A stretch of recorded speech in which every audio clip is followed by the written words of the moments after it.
नमस्कार दोस्तों, स्वागत है आपका हाई रैंकर्स पर। आज हम करने वाले हैं क्लास 10th की मैथ्स का 2018 का पेपर सेक्शन ए। तो चलिए शुरू करते हैं। पहला प्रश्न इस प्रकार है, given A B C similar to triangle P Q R if A B upon P Q is equal to 1/3। हमें फाइंड करना है area of triangle A B C upon area of triangle P Q R. पहले हम दो triangles यानी कि त्रिभुज बना लेते हैं, ए बी सी और पी क्यू आर। अब जैसे क्वेश्चन में दिया हुआ है ए बी सी और पी क्यू आर दोनों सिमिलर ट्रायंगल्स हैं। ए बी है 1 और पी क्यू है 3 इन यूनिट्स यानी कि रेशो में। तो हमें पता है अगर ट्रायंगल सिमिलर हों तो उनके जो एरियाज़ के रेशो होंगे वो उनकी कॉरस्पॉन्डिंग साइड्स के स्क्वायर के बराबर होते हैं। तो यहाँ पर हमें साइड्स का रेशो तो दिया ही हुआ है A B upon P Q. तो एरिया जब निकालते हैं तो वो स्क्वायर हो जाता है यानी कि साइड्स का स्क्वायर।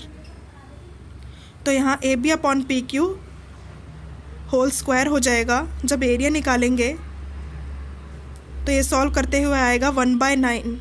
तो हमारा फर्स्ट क्वेश्चन हो चुका है।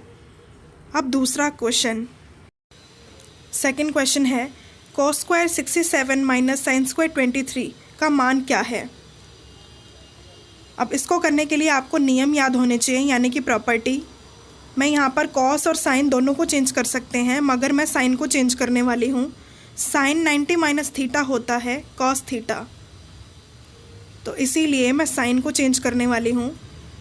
23 को हम इस तरीके से लिखेंगे ताकि 90 में से एक ऐसी डिजिट लिखनी है जिसको माइनस करने पर हमें 23 मिले। तो आप 90 में से माइनस करके देखें। 10 में से 3 गया 7, 8 में से 2 गया 6, यानी कि 90 में से अगर हम 67 को माइनस करेंगे तो हमें मिलेगा 23। तो हम ये लिख सकते हैं। अब आगे प्रॉपर्टी लगाते हुए cos 67 ऐसे ही रहेगा एज इट इज़। यहाँ पर साइन 90 माइनस थीटा की जगह आ जाएगा cos थीटा यानी कि cos 67। अब दोनों सेम ही हैं तो दोनों कट जाएंगे क्योंकि बीच में माइनस है और 0 आंसर आ जाएगा। अब चलते हैं अगले प्रश्न की ओर। तीसरा प्रश्न है, find the distance of a point P X Y from the origin. Origin की बात की जाए तो हमें पता है उनके कोऑर्डिनेट्स होते हैं 0 0। अब हमें डिस्टेंस निकालना है। पहले मैं ग्राफ बना के दिखा देती हूँ। यहाँ पर ओरिजिन होगा, इसको नाम दे दिया है ओ, और यहाँ पर पी पॉइंट है जिसके कोऑर्डिनेट्स हैं एक्स और वाई।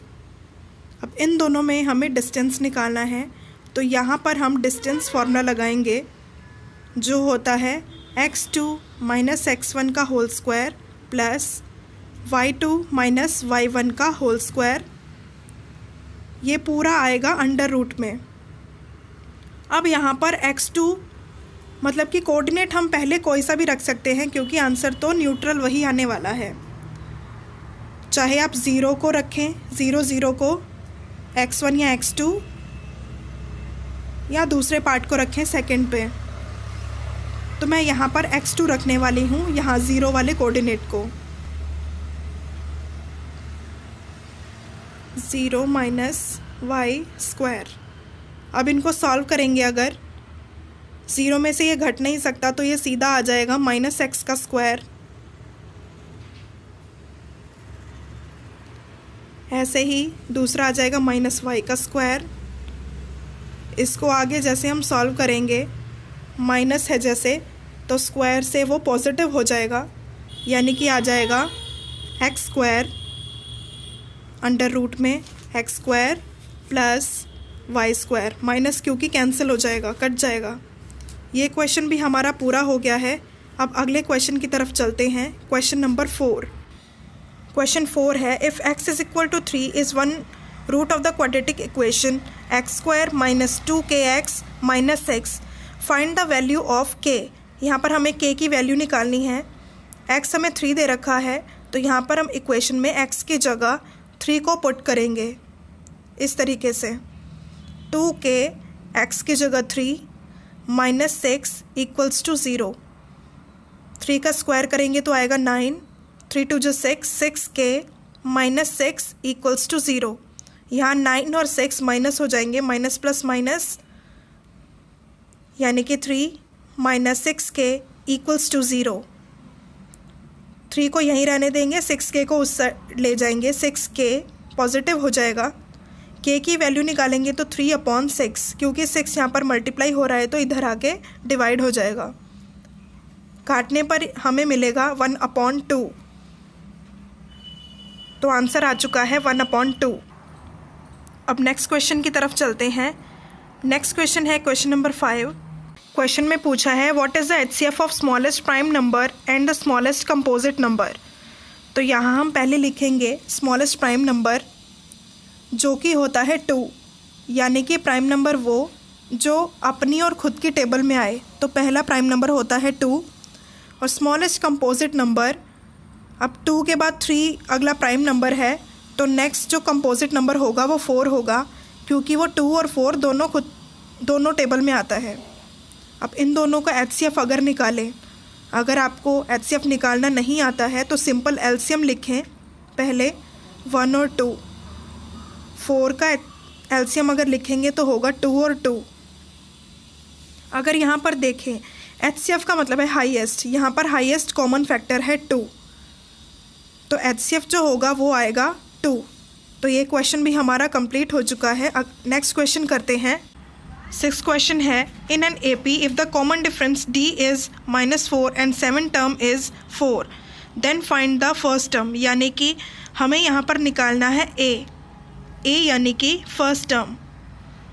तो पहले हमें फॉर्मूला लिखना है, जो फॉर्मूला होता है वो होता है AN equals to A plus n-1 into D।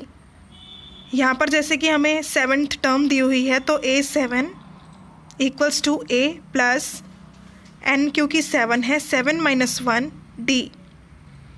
A7 है 4, तो यहाँ पर पुट करेंगे 4। 7 में से 1 जाएगा तो बचेगा 6, यानी कि 6D। यहाँ पर D की वैल्यू हमें दी हुई है -4, तो D की जगह हम पुट करेंगे -4। आप यहाँ पहले भी पुट कर सकते थे इसको स्टार्टिंग में। ये आएगा A -24, 6 को 4 से मल्टीप्लाई करते आएगा -24। 24 को मैं दूसरी साइड लेकर जाऊँगी, यानी कि लेफ़्ट साइड में, तो ये यहाँ पर आकर प्लस हो जाएगा, यानी कि 24 + 4 आएगा 28। तो A आ चुका है हमारे पास 28, जो कि हमें क्वेश्चन में पूछा था। आगे का सेक्शन हम अगली वीडियोज़ में देखेंगे। Thank you.